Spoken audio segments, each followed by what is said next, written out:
So now I'm going to talk a little bit about treating a specific problem. The treating aggression, there's always considerations we need to make before deciding to place an aggressive pet. So looking at the severity of the reaction, the dog or cat's potential to cause injury, how consistent is it?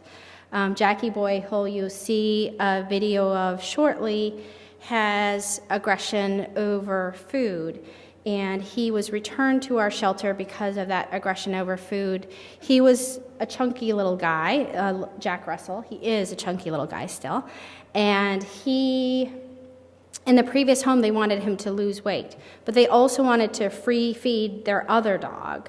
So when Jackie Boy went over to the other dog's food bowl, they would grab Jackie Boy, yell at him, throw him on his back, and do an alpha roll on him, and Jackie Boy bit them. I understand Jackie Boy. That's a really, really challenging situation to put a dog in. And so we were able to look at the consistency of the reaction, the people's behavior towards that dog, and make a decision for Jackie Boy. Yes, Jackie Boy had bit the people in the previous home 3 times. But Jackie Boy now lives up in Maine with another dog and a wonderful family and has a wonderful life. So just a quick screenshot of the Center for Shelter Dogs website. If you go to the dog behavior section that you see underlined, you'll see a problems and management section, where right now we have management tools for 2 specific problems, food aggression, which I'm going to be talking about now, as well as jumpy mouthy dogs, which walk you through the problem, give video examples, and make recommendations. As time goes on, we'll have more different types of problems on our website, so I do encourage you to revisit our website over time to see what more we have to help you out. Treating problems begins with very clear definitions.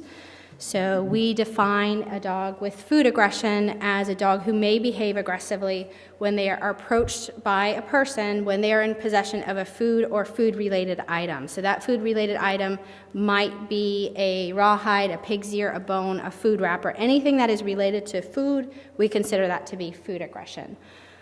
We call a dog with mild food aggression a dog who shows teeth or growls when approached by a person or the fake hand when they have that. A dog with moderate food aggression is a dog who snaps and or lunges. A dog with severe food aggression is a dog who bites under these circumstances. So very clear definition so that if I say Jackie Boy has severe food aggression, everybody in our shelter knows what that means. The goals of our management and training programs at the Center for Shelter Dogs is, number 1, ensure the safety of people in the shelter and after adoption. First and foremost, that's always our primary goal.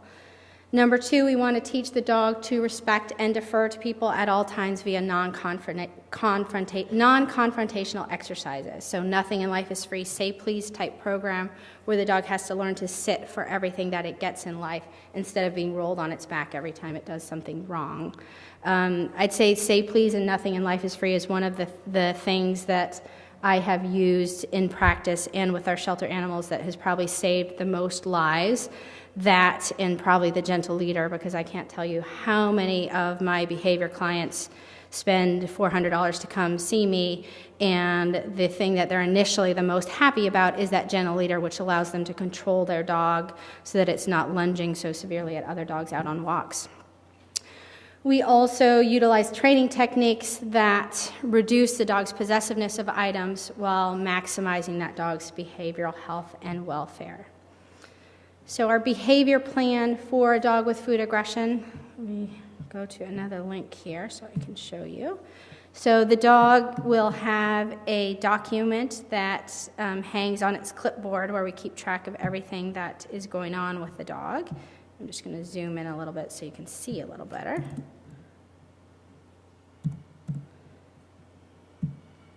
That outlines everything that we're doing with the dog. So the first week, we work on our Say Please program. We avoid circumstances where aggression may occur. So if the dog is eating, we don't enter the cage. We feed meals in the presence of people once to twice daily, if we're feeding twice daily. We do that to desensitize the dog to our presence around that valuable item. So the dog learns that he can eat and we're not going to mess with him, which is a very, very important thing for that dog to learn. And we work on retrieving. With our food-aggressive dogs, I think of a food-aggressive dog as a dog who doesn't like to share. Not all people like to share, not all dogs like to share. And they want to keep all of their food. They don't want to share it with us. Sometimes I don't blame them. So I begin by teaching them to share something that is not super, super, super valuable. So usually I start by teaching them to share toys. Retrieving exercises, if the dog doesn't retrieve, we play tug with him. And over time, we do that the first week. The second week, we start working on a specific training plan for food aggression. And I'm going to escape out of here and give you an example. Here you will see Jackie Boy. And so this video is going to talk you through the basics and outline of our food aggression training plan.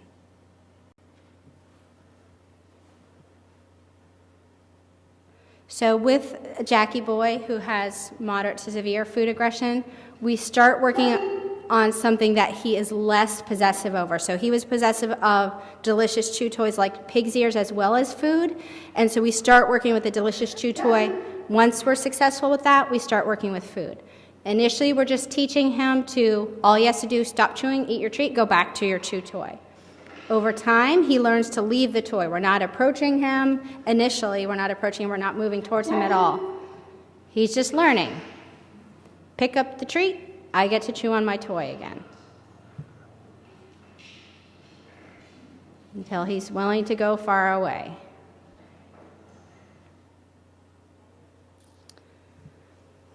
So the next thing we do is we start to pick up that delicious chew toy while Jackie Boy is moving towards the treat, which you'll see there. So now we're starting to handle it a little bit, but still trading. We're teaching him to share and to trade. And so after we can toss that treat far away, then we start tossing it over time closer. So now he's not as far away from it as we're picking it up, and we're moving around more as we're doing these exercises. After many sessions, so this may take 3 sessions, it may take 30, but after many sessions, we can now lure his head away from the valuable item, pick up the treat, the chew toy, and then he has to say please to get it back again. Our training sessions should always be fun, so we're always observing his body language. Not only do we want to make sure he's not aggressive, but we want him to have fun during these exercises. Lastly, or not lastly, but the last part you're going to see on this video is Lainey going right up to him, cueing him to sit, picking up the delicious chew toy, and then Jackie Boy gets it back again.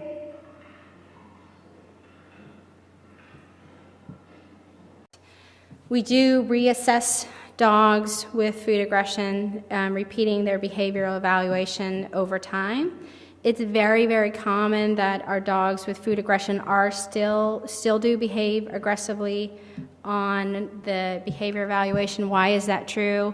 We're hoping to do research on that, but one thought is that some of these dogs are becoming sensitized to the fake hand and sensitized to the evaluation itself. And that what I mean by that is that they learn that this test gets done and this scary hand comes at them and takes their food away, and they can predict, I had this done before, it's going to happen again. I'm going to keep this thing away from this weird, scary hand. So we've had lots of dogs who still behaved aggressively on their evaluation, but like Jackie Boy still did, but did not behave aggressively during our training sessions. And Jackie Boy has been in his new home for several months now and is doing wonderfully. So this document, number 1, if you were looking while I scrolled quickly, outlines the steps of the food bowl training plan.